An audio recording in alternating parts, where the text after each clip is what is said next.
Social మీడియాలో చాలా పెద్ద ఎత్తున ఒక చర్చ జరుగుతూ ఉంది. ఒకసారి దాని గురించి చేసేటప్పుడు, ఎందుకంటే 1972లో ఇందిరాగాంధీ ప్రధానమంత్రిగా ఉన్నటువంటి సమయంలో ఆనాడు అమెరికా కూడా ఇదే విధమైన ఆంక్షలు పెడితే మా దేశంలో మీరెవరు కూడా జోక్యం చేసుకోవద్దు అని చెప్తూనే యుద్ధానికి పాకిస్తాన్లో ఉన్నటువంటి 90,000 మంది సైన్యాన్ని లొంగ తీసుకున్నటువంటి ఒక విజువల్ మీకు చూపించే ప్రయత్నం చేస్తా. సో ఇది చాలా ఇంపార్టెంట్ విజువల్. సో ఎందుకంటే దానికి సంబంధించి వాళ్ళు ఖచ్చితమైనటువంటి ఆనాడు ఎవరు ప్రధానిగా ఉన్నటువంటి ఇందిరాగాంధీ సమర్థవంతంగా పాకిస్తాన్ సంబంధించినటువంటి ఏదైతే వాళ్ళ ఆర్మీని నిలువరించేసి వాళ్ళ లొంగ తీసుకున్నటువంటి ఒక విషయం చాలా పెద్ద, అప్పుడు ఆనాడు చరిత్ర అది. సో ఆ చరిత్ర ఎవరు కూడా మార్చలేదు కదా. సో దానికి సంబంధించినటువంటి మూలాలు ఇప్పుడు బయటపడుతూ ఉన్నాయి. సో ఇప్పుడు ఇందిరాగాంధీయా మోదీయా ఎవరు గొప్ప, భారతదేశాన్ని కాపాడడంలో ఎవరు గొప్ప అనేది ఈరోజు చర్చ బలంగా జరుగుతుంది. ఒకసారి దాని గురించి కూడా డీటెయిల్గా మాట్లాడే ప్రయత్నం చేద్దాం. The officers of Pakistan's Army, Navy and Air Force laid down their arms. It was a somewhat theatrical event. General Gandhar Nagra assured the officers that they would be treated with the utmost correctness according to the Geneva Convention. We shall provide all protection and safety. No measures of reprisal will be taken. Free boarding, messing, medical facilities will be provided to you all and all your rank. So చూడండి వాళ్ళు గన్నులు ఎట్లా కింద పెడుతున్నారు, గన్నులు కింద పెట్టేసి ఎట్లా లొంగిపోయారు ఒకసారి చూడండి. ఈ Pakistan army, the leaders of Pakistan's defeated army laid their pistols, Sten guns and rifles on the grass in the final token of surrender. Surrender అయ్యారు మొత్తం complete. Pakistan army Indian army ముందు ఏ విధంగా సరెండర్ అయిందో గమనిస్తాను. సరెండర్ ఏ విధంగా ఎరకబోతున్నారో చాలా స్పష్టంగా పాకిస్తాన్ ఆర్మీకి సంబంధించినటువంటి ఆర్మీ జనరల్ ఇది చాలా స్పష్టంగా చెప్పడం జరిగింది. మేము ఏదైతే పెద్ద ఎత్తున ప్రాణ నష్టం జరిగే అవకాశం ఉంది కాబట్టి దానికి సంబంధించి మేము లొంగిపోయారని చెప్పేసి చాలా స్పష్టంగా చెప్పడం జరిగింది.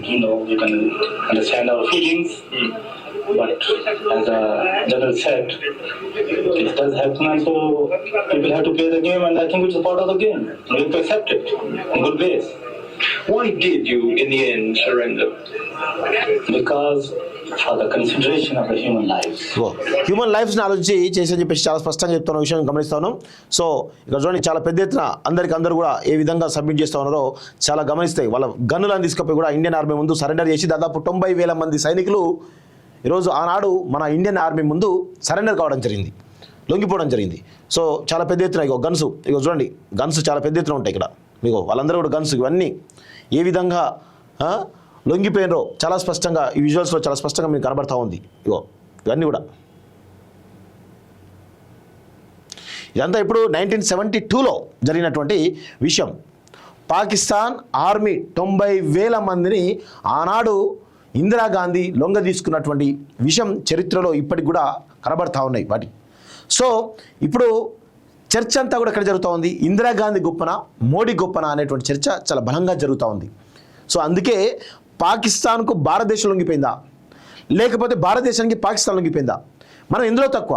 ఈరోజు ఆల్రెడీ అంత పెద్ద ఎత్తున మన భారత త్రివిధ దళాలు ఇంత స్ట్రాంగ్గా ఉన్నాయి కదా రక్షణ వ్యవస్థ.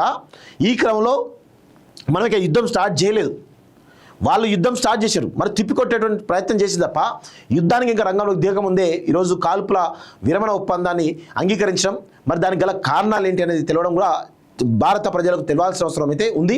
మరి ప్రధాని నరేంద్ర మోడీ దానికి ఏం సమాధానం ఇస్తారో చెప్పాల్సిన అవసరం ఉంది. ఒకవైపు పాక్ ప్రధాని చాలా స్పష్టంగా చెప్తా ఉన్నాడు, మేము విజయం సాధించామని చెప్పేసి ఆయన చెప్తా ఉంటే, మరి ఇక్కడ భారతదేశంలో ఉన్నటువంటి మరి మన ప్రధాని ఏం చెప్తాడో అనేది భారతదేశ ప్రజలందరూ కూడా ఆసక్తిగా ఎదురు చూస్తూ ఉన్నారు. ఈ క్రమంలో ఇది యుద్ధం ఇప్పటి వరకు కూడా యుద్ధం చేయడానికి సన్నద్ధమవుతున్న ఈ తరుణంలో విపక్షాలు కంప్లీట్గా కేంద్ర ప్రభుత్వానికి అధికార పక్షానికి సహకరించినటువంటి సందర్భాలు ఉన్నాయి. ఈ క్రమంలో ఇది పొలిటికల్ రంగు పులుముకున్నది.